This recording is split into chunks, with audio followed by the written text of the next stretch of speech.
হজরতে মহিউদ্দিন আরবি রহমতুল্লাহ আলাই, যিনি হজরতে আব্দুল কাদের জিলানী রহমতুল্লাহ আলাই ওনার রুহানি সন্তান।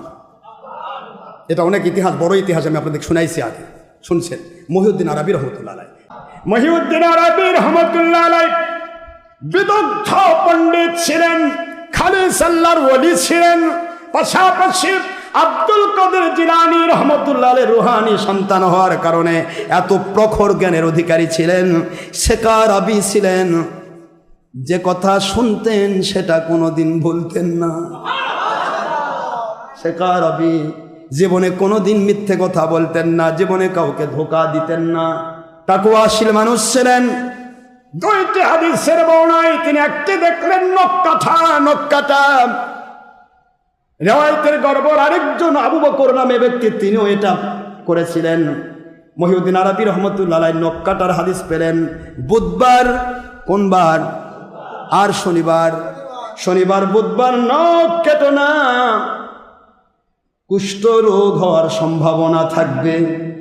এটা হুজুরের হাদিস। হাদিসের মতন সহি, কিন্তু সনদে গড়বড় আছে। কি আছে? সনদে গড়বড় আছে। এইটুকু উনি ভাবলেন যদি তাই হয় আমি একটু বুধবার দিন নখ কাটিয়ে দেখি না কেন। নখ কাটা হয়ে গেল, রাতের বেলা ঘুমিয়ে পড়বেন, ঘুমের ভিতরে দেখতেছেন ঘুমের আগেই তার শরীরের মধ্যে কুষ্ঠরোগ শুরু হয়ে গেল।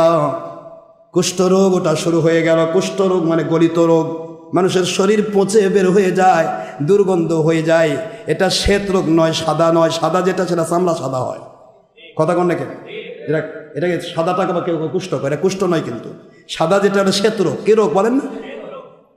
শ্বেত রোগ নয়, কুষ্ঠ রোগ। এটা শরীর গলে পচে দুর্গন্ধ হয়ে যায়। এই কুষ্ঠ রোগ তার শরীরের মধ্যে শুরু হয়ে গেল। তিনি দরুদ শরীফ পড়তে পড়তে ঘুমিয়ে গেলেন। ঘুমের মধ্যে দেখেন দু জাহানের বাদশা আখেরি নবী হুজুর পাক সাল্লাল্লাহু আলাইহি ওয়াসাল্লাম তিনি তার দরবারে হাজির হয়ে গেছেন। ঘুমের মধ্যে বলতেছেন, আল্লাহর নবী, আমি হাদিস বলে বেড়াই, মানুষকে মুহাদ্দিস মানুষ, আমার শরীরে যদি কুষ্ঠ রোগ হয়ে যায় কেমন করে আমি ওয়াজ করব, কেমন করে চলবো? আল্লাহর বন্ধু বলেন, তুমি কি জানতে না ওটা আমার হাদিস? আমি বলেছি শনিবার বুধবার নখ কাটলে কুষ্ঠ রোগ হতে পারে, তার জেনেও তুমি কাটলে কেন? কয় হুজুরের সনদ তো দুর্বল। নবী বলেন সনদ দুর্বল হতে পারে রাবির কারণে, কিন্তু যে মতন এটা তো আমি নবীজির ভাষা।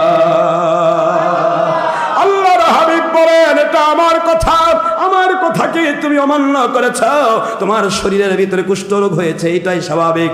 কান্নাকাটি শুরু করে দিলেন মহিউদ্দিন আরবি রহমতুল্লাহ আলাইহি। মানে আল্লাহর হাবিব, আপনার হাতে পায়ে ধরি, আমার কুষ্ঠরোগ হলে আমি চলতে পারবো না, মাফ করে দেন। আজ থেকে আর কোনো দিন আমি কোনো প্রকার সনদ দুর্বল হিসেবে কোনো হাদিসকে আমি বাদ দেব না। বাতিল 72 জীবনে তো নবী দেখার গন্ধ পাবি না, তোদের সাথে তো শয়তানও দেখা করতে ভয় পায়।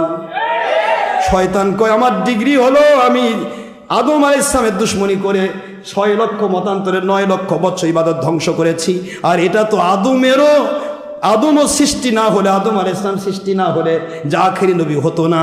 বুখারী সিরাত সংখ্যা 7 পৃষ্ঠার হাদিস, শামসুল হক ফরিদপুর অনুদিত প্রথম হাদিস। আল্লাহর হাবিব সাল্লাল্লাহু আলাইহি ওয়াসাল্লাম না হলে আদমও সৃষ্টি আল্লাহ করতেন না।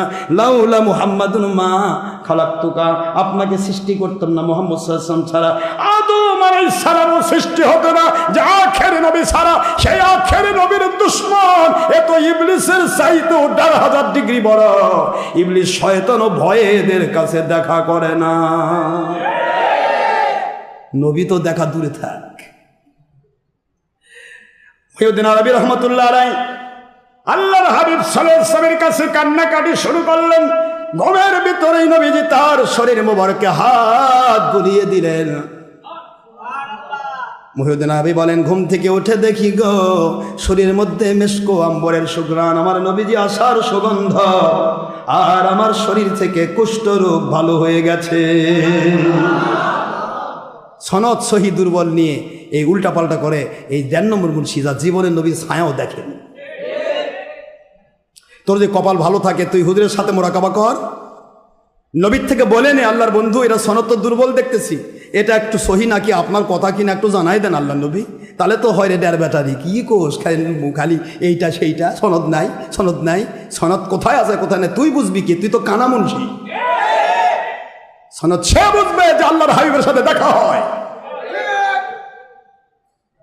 আলহামদুলিল্লাহ, আমার মালিকের দয়া, আমার নবীজির সাথে অসংখ্যবার আমার মালিকের দয়া আমার দেখা হয়েছে, আলহামদুলিল্লাহ। তুই সনদ কি বুঝবি?